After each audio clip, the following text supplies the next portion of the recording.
Well, so far at Manchester United, Ralf Rangnick has been slightly critical of his players, of their body language, of their effort in particular. Let's hear what he's had to say ahead of their game against Burnley. Every coach, every ambitious coach, and there's no difference between other coaches and myself in that area, wants to take faster steps and larger steps forward. But in order to do that, you need to be able to train. And as you know, we had to close Carrington for 4 days. Before that, we had 8 or 9 field players in training. So directly after the Norwich game, and they only came back in small bits and pieces. So in the last 3 days, we were almost back to full strength with regard to the size of the squad. But we couldn't do that much in training. On the other hand, in those 2-3 training sessions, the team looked good. And therefore, it was really a bit of in today's game, a negative surprise, the way that we played with regard to game speed, game tempo, and physicality. Look, it's not been long. They've had their training ground closed because of COVID. His strength really is as, let's call it, a director of football style role. Mm-hmm. And that's what we think is going to happen at the end of this season when they put a first-team coach in place. But what are the early signs for Manchester United under Rangnick as a coach? It's a good question. I think it's always unfair to make too many assumptions after such a short period of time, Kelly. He's come in and changed the shape of the team. That's noticeable. Clearly, when it was Luke Shaw and Wan-Bissaka, all of a sudden, their positions are seriously under threat, you'd have thought, because of the type of formation that seems to be his stock and the way that he wants to play. It's going to suit some boys at United and not some of those that have been playing on a regular basis. I've got to be honest with you, I never expected Ralf Rangnick to walk through the door and lift this team into such a capacity where all of a sudden he's transformed them in 5 or 6 games. Because I just don't think United are good enough to do that. I don't think they're on a level with the 3 we've been talking about. So I think this is going to take time. This is going to take a change of personnel. It's going to take transfer windows in order for them to get the best out of them. I thought against Newcastle they were really poor. The way they gave the ball away in the first half. I was sitting and watching it at home. And I kept getting up and walking around the room. I was thinking, every time I see United get up, they give it away. Fred, I've never seen a player give the ball away so much in the first half as he did the other day. And yet he's played well at times this season, no denying that. They're just very inconsistent. And so he's got a consistent way of wanting to play, but it's going to take a change of personnel, I feel. I don't think you just all of a sudden move a player from here and tuck him in here and one out there and put him in here and all of a sudden things are going to click. No chance. They need better personnel than what they've got. It's an interesting point, that, about Manchester United's squad, because the sort of received opinion on this is that their players are better than they're playing. They do have world-beating players in that squad. They certainly have expensive players in that squad and players who've had a lot of expectation on them. Do you think they're better than they're showing right now? Yeah, I think they've got more.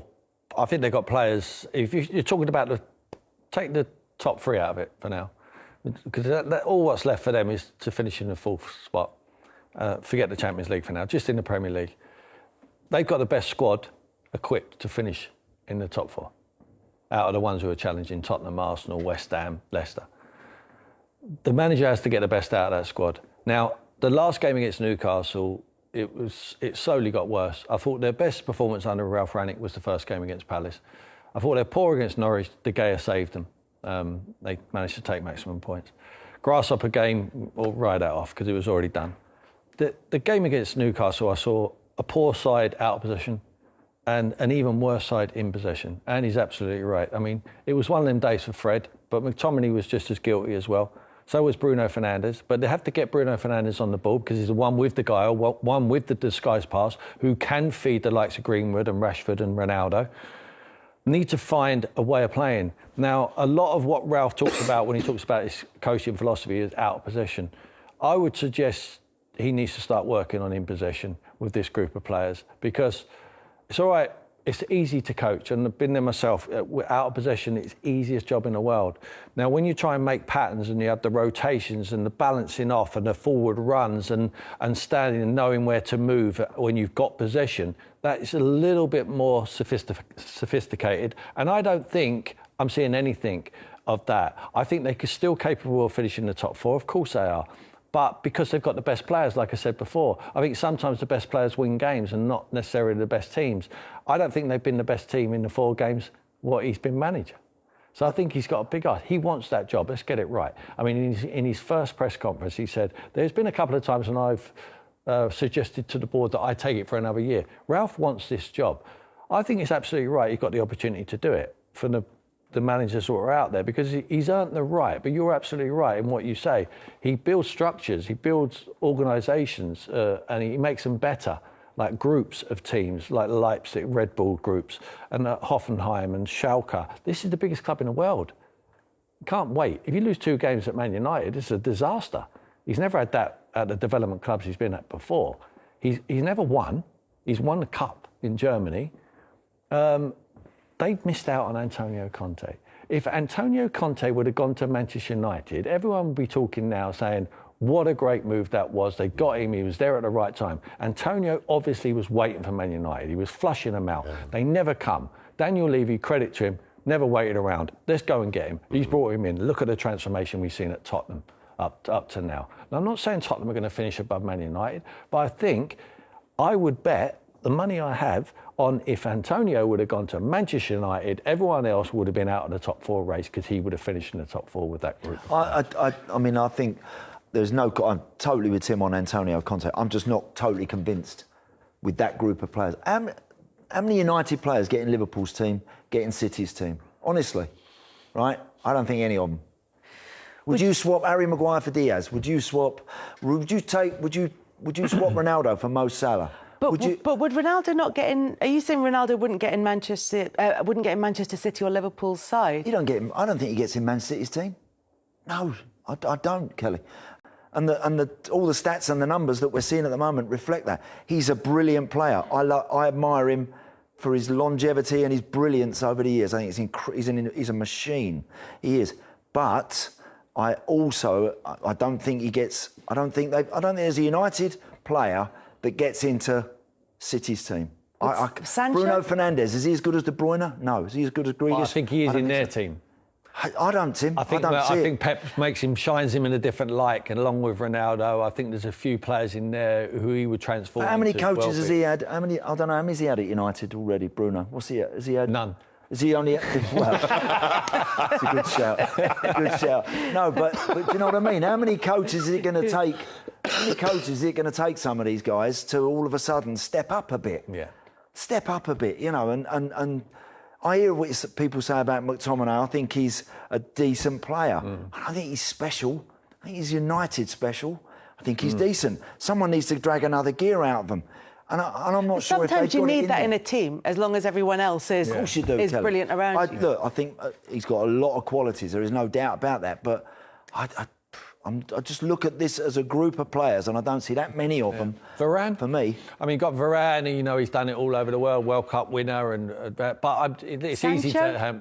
I don't know. Would Sancho, would Liverpool or City not have been interested in Sancho? No, because Pep got rid of him in the first place. I mean, he's done that for a reason. We're looking at Paul Pogba. I think, for me, I mean, we know the boy's out injured. I would always play Paul Pogba. So would I. I think you're missing Paul Pogba. You're missing someone with a bit of flavour in that midfield area who could drop a pass, disguise pass, bit of presence, swagger around, let Fernandes play a little bit higher up the field and let him assist the assisters or give the ball.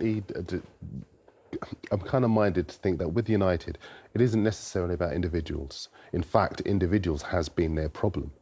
They are not a team. They've got lots of players within the squad who can provide you with moments, fantastic moments, but they are not a team, whereas City are, Chelsea are, and when they're on form, Liverpool are as well. Spurs look more of a team than United, and Spurs still, for me, only have 2 top players, Son and Kane. If you were to look at Spurs, however, and maybe this is the problem that Rangnick has, Conte has gone to Spurs and you can see improvement. You can see improvement in their fitness. You can see a very defined way of playing. United need discipline. As you rightly said, Andy, they need someone to go in there and get hold of them. But so far, the players at United have the power. We can see from the leaks coming out of the club now, the unhappiness with certain things that Rangnick is doing. You guys have played. No happy club has those leaks. But when clubs have players that maybe have a value that is over and above that of the manager, suddenly you have a problem. Conte goes into United, he goes in as a guy at the top of his game. Guy's won the league at Chelsea, Juventus, Inter Milan. He's hot. He's not Mourinho's past his best or Van Gaal's past his best. He's a top-level manager. I think he goes into Spurs and he'll be driven to make them finish above United because they turned him down, wrongly in my opinion, and B, because he sees a real opportunity if he gets the funding to get back into the Champions League and really enhance his reputation. I think Rangnick, for me, he's a theory guy, but I'm not necessarily convinced. I've been quite disappointed. And you know, I've been on this show really waxing lyrical about him since he took over, because you hear him talk and you get really enthused about his ideas. Are we seeing them on the pitch? But what's quite interesting is that his success, as you've been saying, when his real success has been at building the structures, creating the structures of football clubs and structures in which he can identify the right coach for that setup. So it may be in a way that a manager doesn't necessarily need to be a great player in order to recognise a good player. He can do that with managers. But how then, if this isn't a success between now and the end of the season, and if he does then step into that further up the pyramid role and be the man who appoints a coach, how then does that work in terms of how that's received? If somebody says, "Well, you couldn't do the job," but and now you want me to, I mean, I get that's I get that that's his strength, and it would make sense to have had him doing that in the first place. But his strength, Kelly, has been working with younger managers and making them better. Now, are they going to ask the young manager to come in? I mean, there's a lot of managers who have been under his tutorship and they've done brilliantly and they talk very highly of him. But they've all managed little clubs. I know Tuchel's gone on to PSG and now Chelsea. But Ralf Hasenhüttl, I think he's a good coach. I think he plays with that sort of structure. You're absolutely right what you say. How can he expect anyone else to come in? If he's the one who's coaching the coaches in the first place, how can he be the one to appoint that person? We can definitely rule out someone outside of the Rangnick bubble. It has to be someone. He cannot start bringing in Pochettino and telling him how he needs to play the game. Mauricio was not going to listen to that. He's a manager of a good quality of his own right. It's a very difficult job what he's got there. I think, I'll go back to it, I think he genuinely wants this job. I think the games what he's had have been easy games, and they haven't taken maximum points. I expected them to. We've got a few games now, I think another 6 games, which are winnable on paper of Manchester United, and I thought this period would have been very good to try and implement his structure, but I'm not seeing improvement, what Darren's talking about. I'm not seeing a gradual progression. All I'm seeing is a group of players who look just like the ones we had with Ole Gunnar Solskjaer. If you look at Spurs, Dyer looks a better player. Ben Davies looks a better player. Dele Alli looks a better player. You know, you talk to Spurs fans and they're saying, goodness me, some of these players who I thought we could get rid of. Harry Kane's back on form as well. They are running harder. Their stats have gone from the worst in the Premier League to the best in the Premier League. We always in English football throw our hands up in the air when managers ban ketchup and mayonnaise and all that sort of things. It's like, we're very attached to our condiments. Yeah, we do like our daddy's HP and all that. But you know, you can see the benefits. And if you think about, for example, somebody like Lukaku, who came back to English football much leaner, much more aerodynamic, and able to score goals at the top of his game. And you kind of think to yourself, could that be the way Harry Kane goes and some of the other players? Mora looks better, for example. He's out jumping defenders to score headed goals. There is a greater desire about Spurs. You can see the difference straight away that Conte has made. I can't see that with Rangnick at the moment.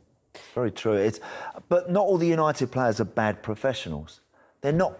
I mean, I was listening to Gary Neville after the game the other night complaining about body language and Whinge bags was the whinge phrase bags. he You used. said the Particularly, he was talking about not quite on that phrase, but he was complaining about Rashford and Ronaldo not going Correct. over to applaud their travelling supporters. All right, yeah, Ronaldo at the moment. After that performance. Yes. And Andy Mitten, the editor of United We Stand fanzine, was saying, look, do you know, if you go away and the team win 5-0 and a couple of players don't come over, you forgive them. Yeah.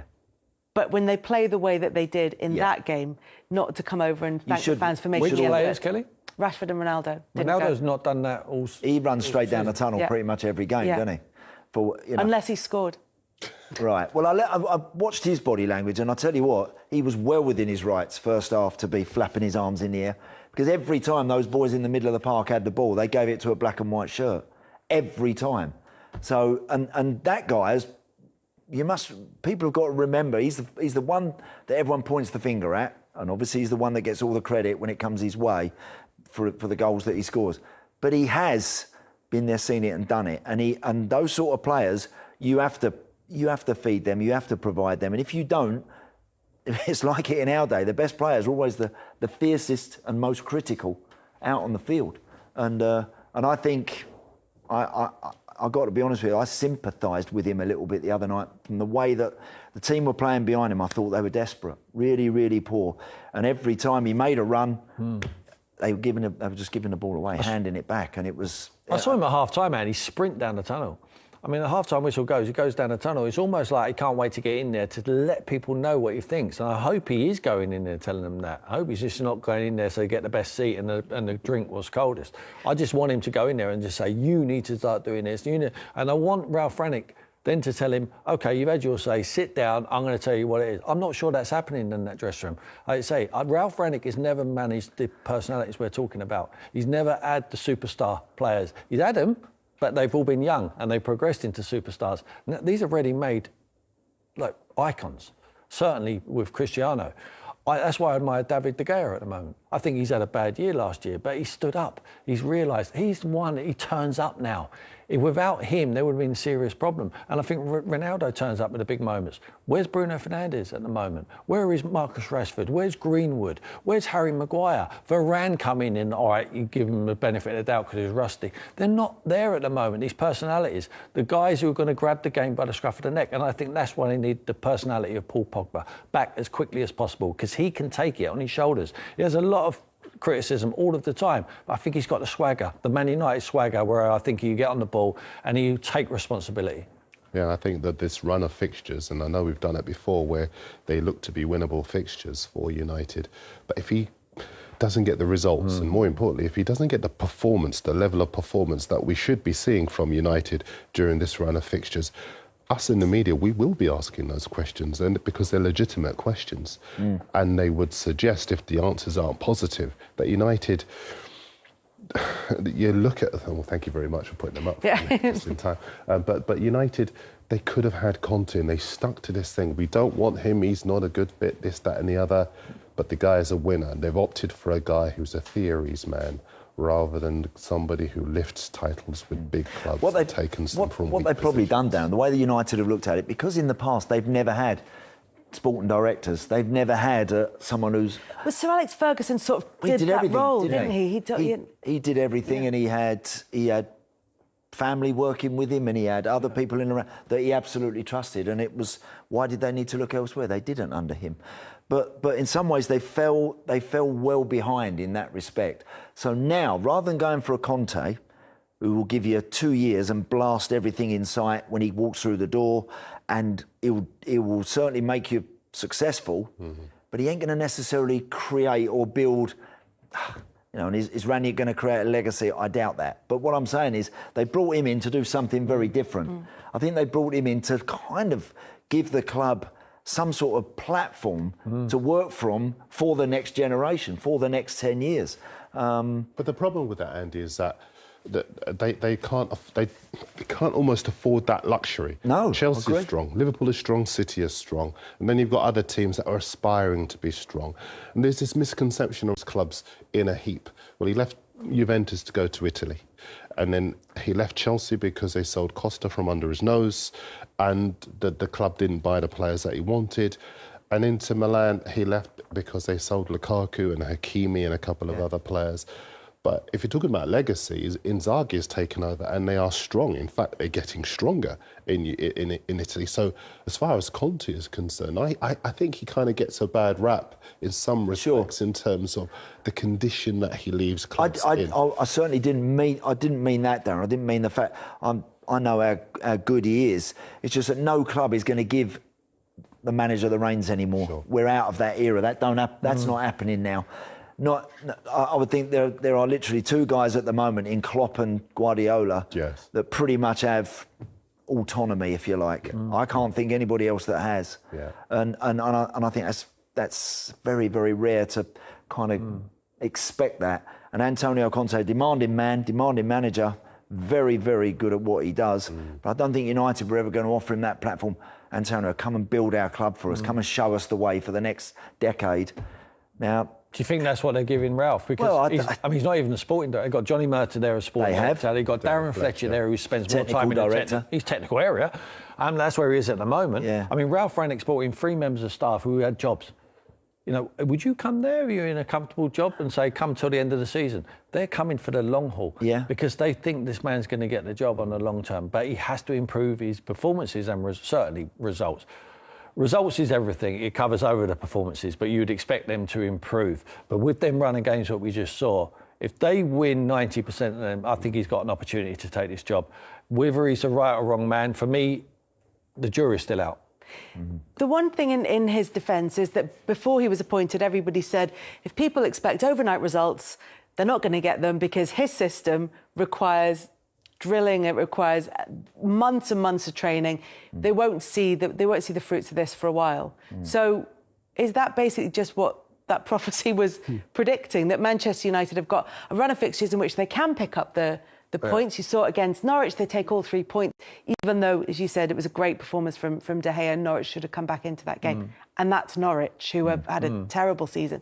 But maybe this is just what we can expect from the way that Rangnick wants to play football. No, absolutely. I agree with what you're saying. But the difficulty he's got is that people are looking down the road at Tottenham and saying, well, he's showed improvement. I mean, it's chalk and cheese from Nuno to Conte. And it would have been chalk and cheese from Ole Gunnar Solskjaer to Conte. Some people have the personality and the demands and to create a change very quickly. I think Ralph's going to need time, but he's always had time at the clubs he's been at because they developing structures. Clubs, build them from very small clubs to better and more financially strong. He hasn't got to do that at Manchester United. You are the biggest club in the world now. Can he handle it? I mean, he left Schalke because he was stressed when he went in there as manager. There's no more stressful job than Man United. It's the best job in the world when you're winning games every week. No guarantee you do that. When you draw at Newcastle, a team who had 1 win all season, and then you lose your next one perhaps, then the pressure starts becoming on you, and then what's he going to do then? What I haven't seen, Tim, from him, Kelly, I haven't seen Darren, I haven't seen the press that I Yes, that's what I saw more press off Newcastle than I did off Man United. I haven't seen that sort of where I expected. I'm hearing so much about him. I expected him to be swarming all over the place. All right, a little bit chaotic at times, but I haven't seen any of that. Now, whether that... Maybe 20 minutes against Crystal Palace. Exactly. For a little spell in that game, I think we did see a tangible difference. But in most of the other games, I haven't seen that dynamic at all. And that's supposed to be very much... that's supposed to be one of the biggest criteria. And the easiest thing to coach. That's the easiest thing to coach. Who triggers it, the other one follows in behind. I mean, it's easy. You come across, you leave them on a wide switch, allow them so you get your team, make the pitch very, very small. One goes in, the next one follows in. That's easy. It's about now, when they're actually winning the ball back, I mean, they've got to be good at winning it back because they give it away so much. But the interesting thing is that it's very similar to Conte. I know Ralf said that he wanted time to implement his methods, and that was part of the reason why Conte didn't want to take over at Spurs, because he said, I don't like taking clubs at mid-season. I need to take charge at the end of a season so I can give them a full pre-season and they're fit and they're ready to rumble. Now, Spurs have missed games because of COVID. Man United have missed games because of COVID. So both teams have had time to implement those methods. But like you say, we haven't seen that. It was a wonderful piece. I think I talked about it when Ralf was appointed, where he spoke with Dave Jones in the Coach's Voice forum, and he was saying, I like to win the ball in the final third, and within 10, 15 seconds of winning the ball, we score. And there was a high percentage of goals that were scored at Schalke where we employed that method. But again, I've not seen that intensity from United's game at all, save for those 20 minutes against Palace. So you are wondering, what is it? Are the players buying into his methods? And that's the thing that worries me from the noises coming out of the club. The fact that players appear not to be happy after such a short space of time. I remember in the early days of Nuno when I was hearing noises coming out, and it just worries me that maybe there might be one or two players who aren't quite having him. Well, because he's I'm just saying, just from what we've seen. because of he's a supply teacher. Yes, because of his position. That would be why that is, Darren. It's because he's not necessarily going to be the boss. And players, it's the world's worst environment. Footballers can sense and smell an issue, a problem, and they'll use it and twist it and turn it, and we've all done it. Yeah. You know, when it's the voice, when someone, in my time over the years, when assistant managers used to turn around and tell players they're not good enough, they said, well, it's a good job you're number 2. It's a good job you ain't the manager, isn't it? In other words, there's so much you can tell me, but there's things you can't say, and I'm not going to take from you. Yes. Now, is Ralf in that scenario? Is Ralf? Are maybe some people seeing the fact that he is going to be an overlord at Old Trafford, but he's not going to be the voice going forward? And I don't know. See, you look at this most possession lost, and there are two ways of looking at it. One of that is if Ralf Rangnick was implementing his style of football, that you could argue we can see what they're trying to do, mistakes will be made, and this might happen. But that isn't what happened in that Newcastle game. It wasn't. No. It wasn't giving away possession because they were trying something new. Exactly. No. It was just that they were just conceding cheap possession, basic fundamentals, really poor errors. I watched Antonio Conte's first game at Spurs, and I was a little surprised in the first game how at White Hart Lane, I can't remember who it was against off the top of my head, but and I was a little surprised they stood off a little bit. Then I watched them against Liverpool in the Liverpool game, and now we're all going. Now we're all going. They've had, as Darren said, they'd had that 2 weeks without playing, where clearly he's been able to get hold of them and say, right, in this position we do this. When we haven't got it, we do that. Here I demand this. Not there, here. You know, and I saw that in that Liverpool game, and everybody in the stadium that day, that 60,000 in Tottenham that day felt like 100,000 because everyone got it. At last, we're seeing our team on the front foot, at home, trying to go for the... And that's the other key thing is, you look at his coaching staff, half of them were devoted to fitness. And straight away, you see the impact. We're saying, I can't see what Ralph's doing. You can see with Spurs. He brought in specific guys. He gave them a job. They are already doing that job. He's decided what way he wants to play. Already you can see that way of playing working. He's decided how much intensity he wants. He's seen the areas where they're weakest. They're starting to deliver more goals. They're starting to pull off clean sheets.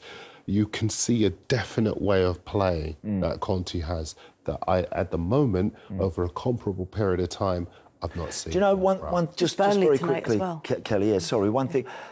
What would be nice as well, and what should be happening at United, so for Luke Shaw and Wan-Bissaka, 2 players there that had been regulars pretty much and would probably right now have been, wow, what's happened here? Now you'd like to think, I'd like to think you're going to see a big response from those sort of boys. They ain't going to get no better for either of them than Manchester United. Yeah. No chance. You'd like to think that those 2 boys are going to be, next time they play, you're going to see a difference in what they're doing and how they're going about their work. Because that's the biggest fundamental changes he's made since he's come in there has been the shape of the team a little bit. But those 2 positions, the two fullbacks that were playing have both gone out, and 2 different guys that want to fly forward have come in. Well, if I was Luke Shaw in particular, who nearly scored the winning goal in a European Championship final a few months ago, all of a sudden finds himself watching, you want to do something about that. It's going to be really interesting to see what happens with Manchester United over 2022. It's going to be interesting to see what happens to them tonight. Well, Joseph, what a party. Yeah, it was a great victory for the players, the fans and everyone. What do you think about your performance? I think it was good, and each game it keeps getting better. We need this match, no, with 3 goals. Yeah, it was really great because we fought hard for this victory, and everyone deserved to be happy. Bueno, es el mejor partido de la temporada en lo que va de Liga, ¿no? No sé si el mejor, pero sí el que hemos sabido jugar con el marcador a nuestro favor, que nos estaba costando mucho, y sobre todo felices por ganar en casa, porque nos estaba costando muchísimo. Desde que hay público en el estadio solo habíamos ganado un partido de no sé cuántos, o sea que hoy el partido creo que era fundamental porque nos ponemos también a 3 puntos del Español, que es un rival directo, para alejarnos de abajo, para irnos tranquilos de vacaciones y pensar en lo que viene. Con el partido contra el Valencia también nos ponemos por delante, pero el Chacho se quejaba, ¿no? Un poco que nos había faltado controlar el partido, hoy es lo que tú dices, ¿no? Se ha conseguido. Bueno, sobre todo hoy no hemos tenido errores individuales que nos pagaron contra el Valencia. Creo que es un partido para sacar conclusiones positivas. Hemos vuelto a ganar en casa, tenemos que hacernos fuertes aquí de lo que queda de temporada, porque fuera de casa sí el equipo está respondiendo bien y tenemos que seguir esta línea. Cuéntame el gol, ¿no? Porque ha sido una jugada rápida, pero cuando te ha llegado ha sido como mucha pausa, las pican. ¿Cómo ha sido? Bueno, recibo de Hugo, controlo y normalmente Diego López suele salir a tapar. Veo muchos partidos y Diego López en los 1 para 1 suele salir a tapar, entonces yo controlo y él no ve lo que voy a hacer, entonces intento picársela un poquito y cruzársela con tranquilidad. Como ya tocaba. Tocaba, pero